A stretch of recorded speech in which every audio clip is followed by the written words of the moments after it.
greatest day is.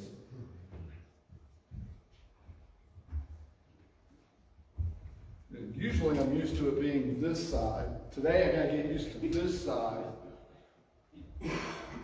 We'll make it.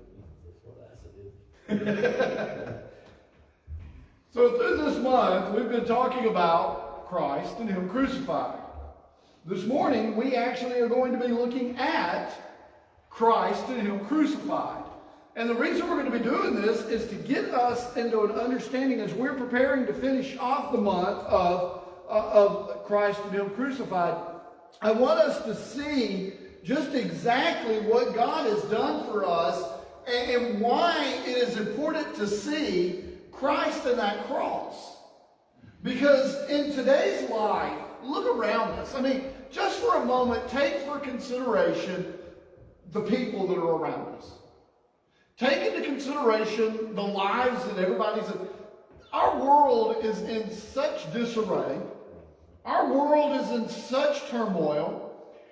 And they're searching. People are really, truly searching. We hear people ask the same question quite often. What's the meaning of the life? Well, I can tell you, without God, there is no meaning. Without God, there is no life. So without God, you don't have a meaning of life. There is absolutely nothing that can help us to understand better of what you and I have than looking at Christ on that cross and seeing Him for who He really is and what He really did. So this morning, we're going to look at preaching Christ and Him crucified. And we're going to look at how people see Him. We're going to see truly the way our world views Christ.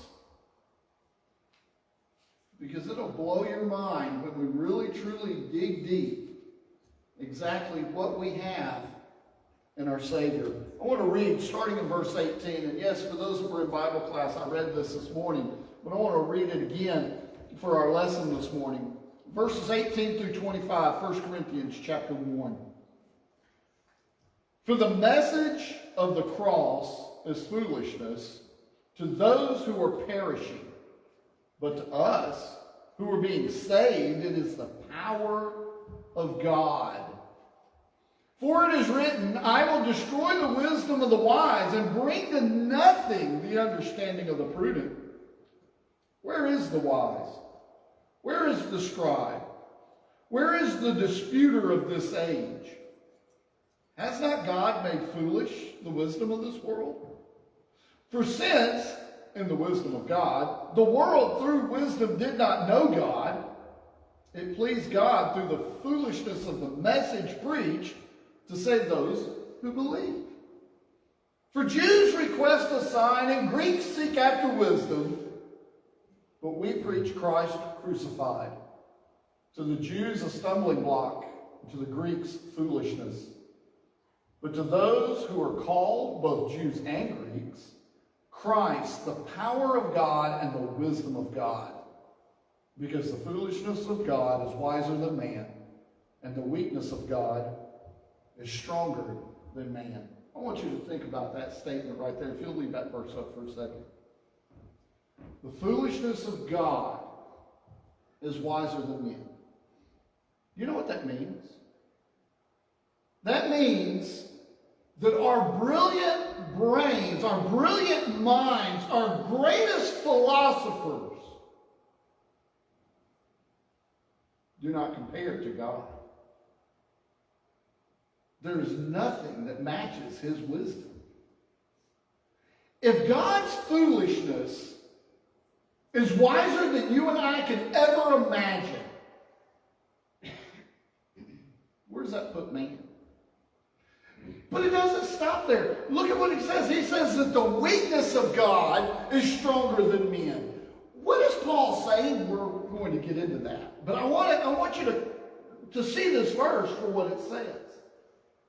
What is God saying? Or what is Paul writing through God's inspiration? What he's writing is that cross was wisdom that some call foolish. And that cross was strength that some call weak. That's what he's saying. When we preach Christ, there is no way you can preach Christ and not preach the crucifixion. You can't do it. And no matter how great man may think he is, no matter how strong man may think he is, he will never match up to God. Never.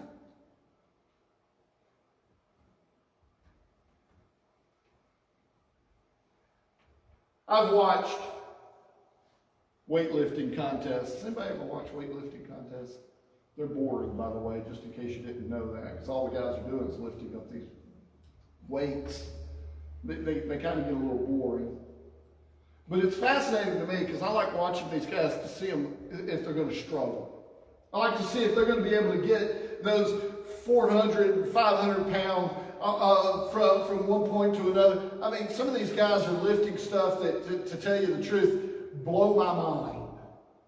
I look at it and go, you can keep that. That's too much work for me.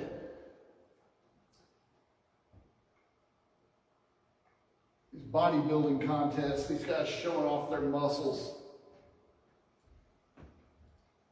They don't compare. It doesn't matter how strong a man is. He'll never compare to the weakness of God. In the foolishness of God's wisdom, he created man. Wait a minute, preacher, did you say that it was God's foolishness that caused the man to be created? No, I'm saying that the man's understanding and man's ideas and what he teaches and the way he looks at it, you might as well say it was foolish for God to have created us. That's what I'm saying. Let's dig a little deeper. Look at verse 23 again. Verse 23 says, "But we preach Christ crucified. To the Jew, a stumbling block. To the Greek, foolishness." Why is that? Well, okay, let's think about this. We're going to break this down a little bit. We're going to take this one verse right here, and we're going to look at the thoughts that are brought out. Because it's amazing what God does and how Paul brings this to fruition in the way that he writes this. That first statement, to the Jew, a stumbling block. Do you realize that the cross is a stumbling block to some? It's a stumbling block. And here's why it's a stumbling block. People look at it and they say, well, if God was so strong, why did Christ end up on the cross? He was put on that cross. He was tied down to the cross. He was nailed to the cross. Christ was put on a cross. No. You misunderstand. Christ wasn't put on the cross. Christ went to the cross. If Christ was able to cause such a turmoil in the teachers of the law as he's preaching and they decide they need to do something about him and they go to lay hands on him, and that, by the way, is not a good thing. They go to lay hands on him and he walks in the middle of them and walks right out and they can't see him. Trust me, those Roman soldiers would not have been able to put Christ on that cross if they had tried their hardest to hold him down. Because if he could disappear from a crowd of people, he could have easily walked away from that cross.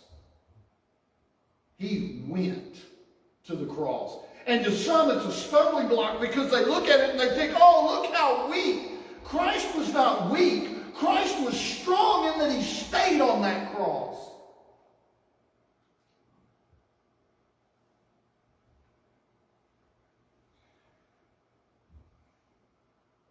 can do and say what man wants to do and say. But the truth comes down to, what did God say? Think about what I did. Think about that statement. It's a question to us, but it's a statement at the same time.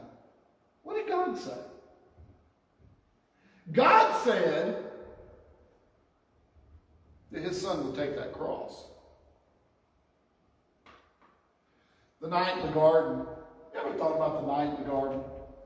In the night in the garden, Jesus takes and gets to a certain point and he leaves his followers there, and then he takes, and a few of them come a little deeper with him, and he has them stop, and then he goes a little deeper, and he goes in, and it says, and he fell down, and he sweat like drops of blood, and he said, Father,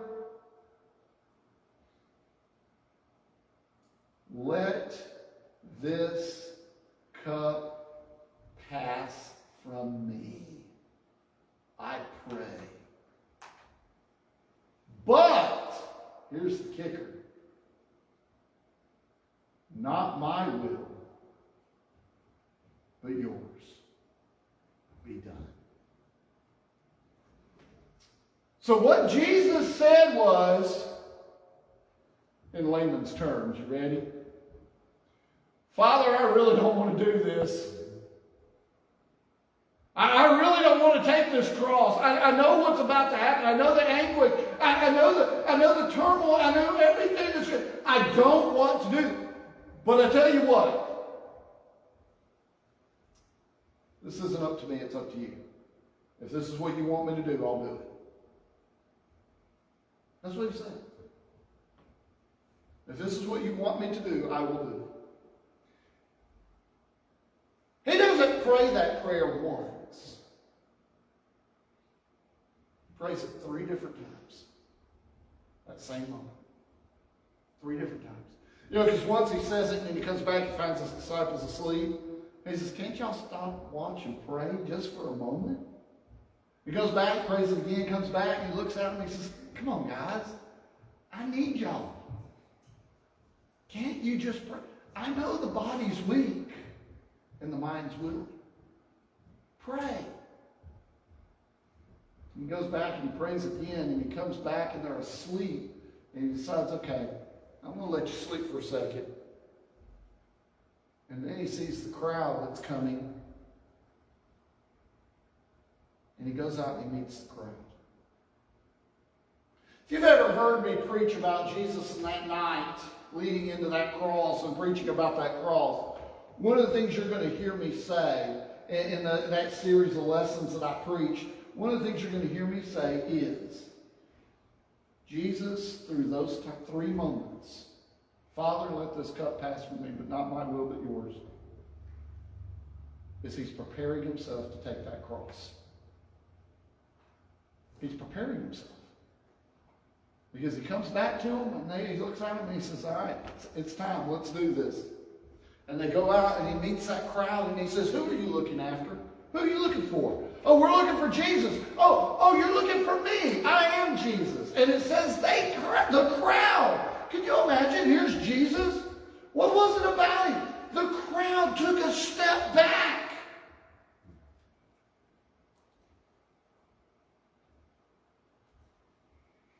Who are you looking for?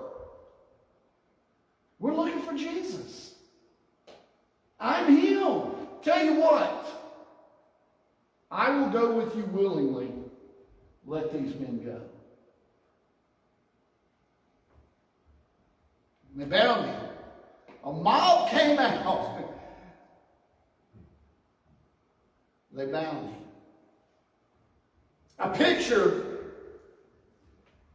those old horror movies. You remember the ones that they used to play with Frankenstein and Dracula, and how you'd have the town folk come out and they got pitchforks and they got torches and they're coming at night. They don't come during the day. They come at him at night. And I always ask, why do they do it, especially Dracula? Why do they do it at night? You go to him in the daytime. You don't have to worry about him then. He can't do anything. And they come out and you see it, it's this whole crowd. It's a mob. Our old Western days, we called it a lynch mob. Somebody's going to get strung up that night, is the way we would talk about it.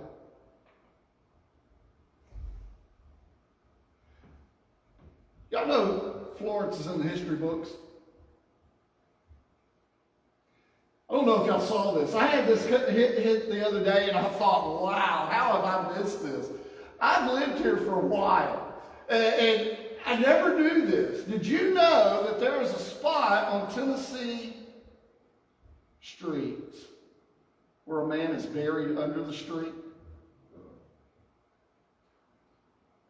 He was a bad dude, from what I understand. And he was in jail, and the crowd of Florence, showing you don't mess with the people of Florence, go and drag this dude out of jail, take him and hang him, and buried him. And his last statement, it is said that he said was, no one would run over him. And so they buried him in the middle of the main road leading into downtown, and it is now one of the major roads going into downtown.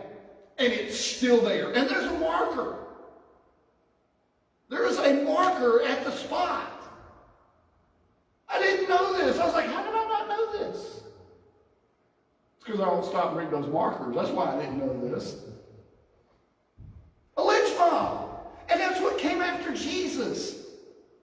Because the Jews did not understand what he was doing. And they wanted him dead because he was not what they wanted. They were looking for something great, something that was going to take them out of the control of Rome. Not only did Jesus free the Jews from the control of Rome, he freed them from the control of sin. He freed them from the control of the Greeks. He completely did exactly what he said he was going to do. And the Jews didn't understand it. That's why it's a stumbling block. They didn't understand it. They thought he was wrong and that he was a false god and he was the real McCoy, as we say.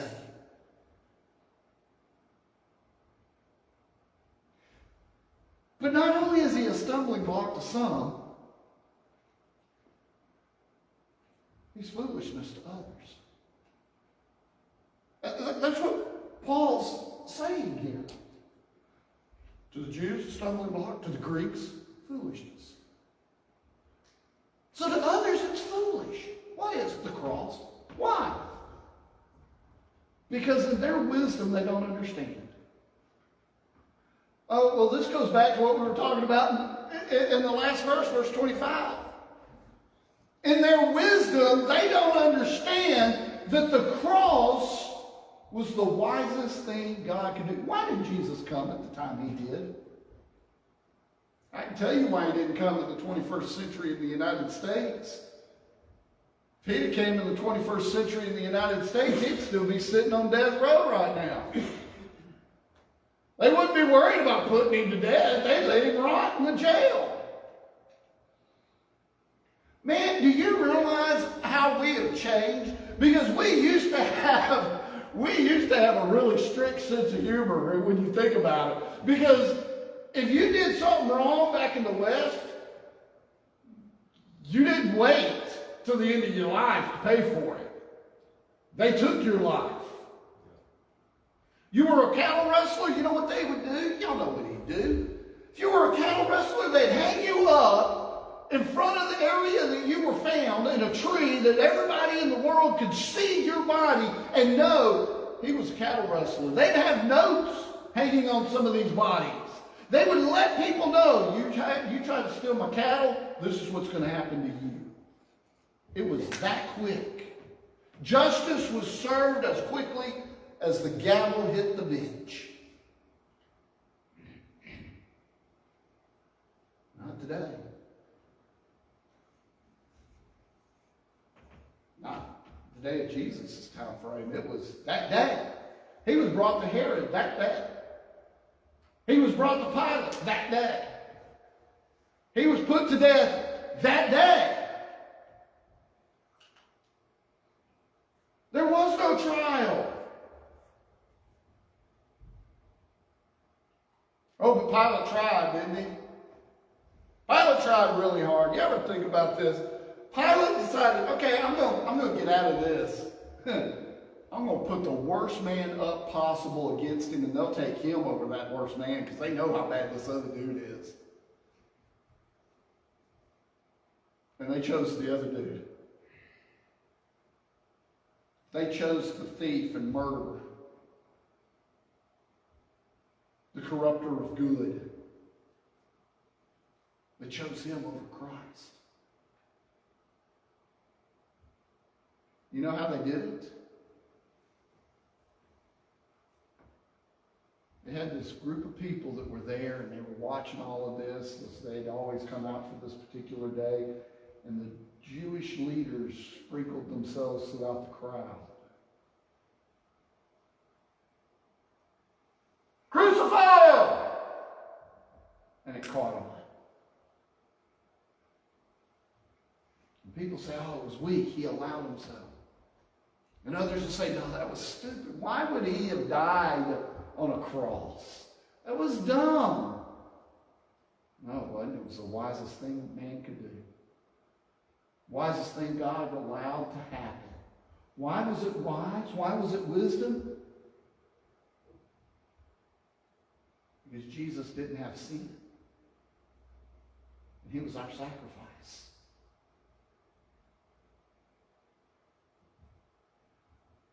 Because he was pure. That's why. So to some in our world, the cross is a stumbling block. Even today, some consider it a stumbling block. Because some of it look at it and say, oh, he couldn't have been who he said he was because he allowed himself to be put on a cross. He died. That's whatever. It's still a stumbling block that Jesus allowed those things to take place. And that he rose from the dead 3 days later. It's a stumbling block to them. To others, it's foolish. Why would a God, if he was a deity, why would he have done that? Because he is the only one that could. That's why he did it. Because he loved us. No deity ever did it before. No deity has ever done it since. Jesus died for the follower.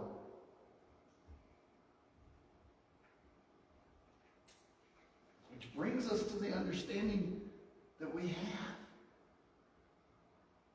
Christ and him crucified is salvation to those that believe. It's salvation to those that are willing to look at it for what it is. For those that are willing to say, you know what? There's something about this. It's salvation.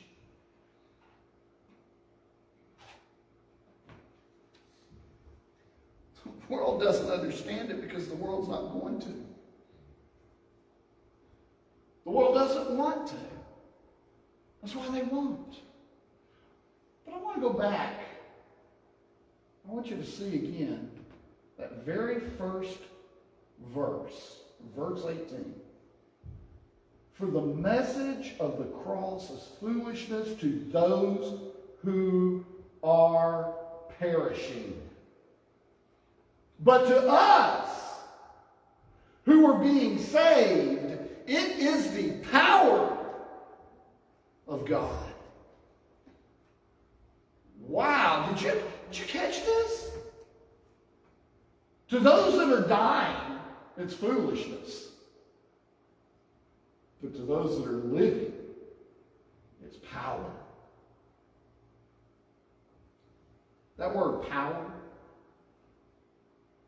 in the Greek is the same root word that we use for dynamite.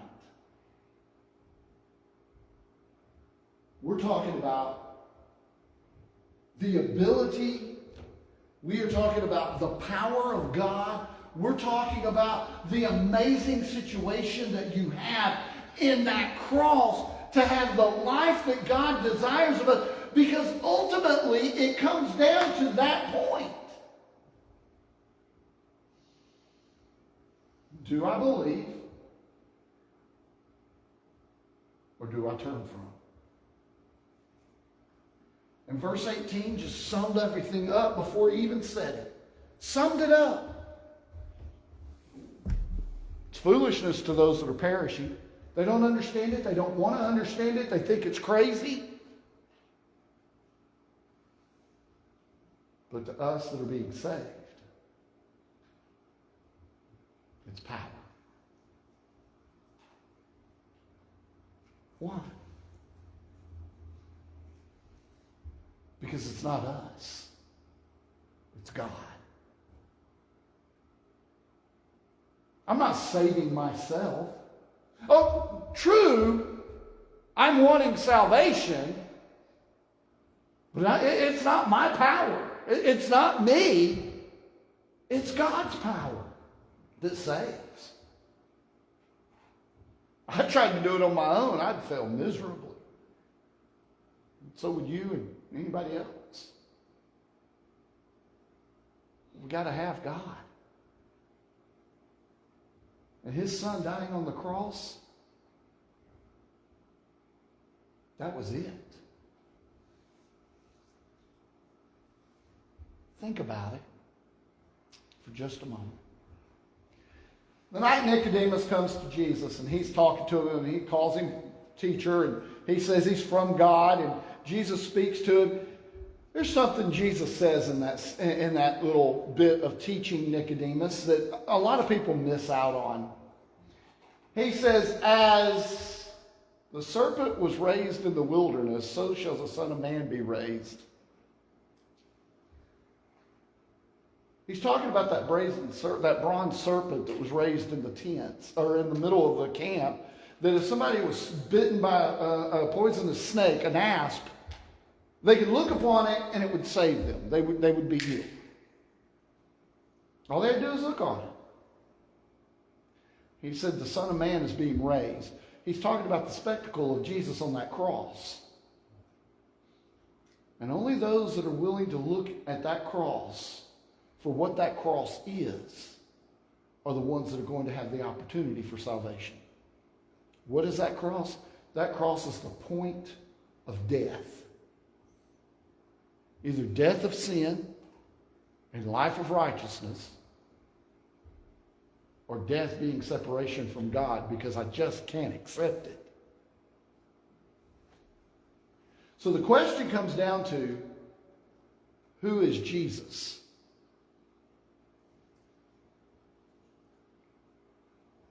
Jesus is the Son of God.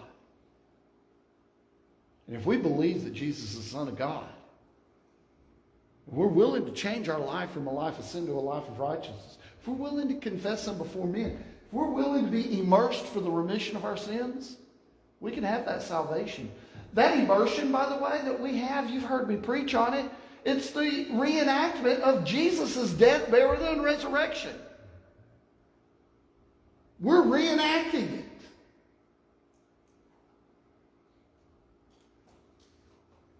For those of us that are living it, we need to be faithful in all things.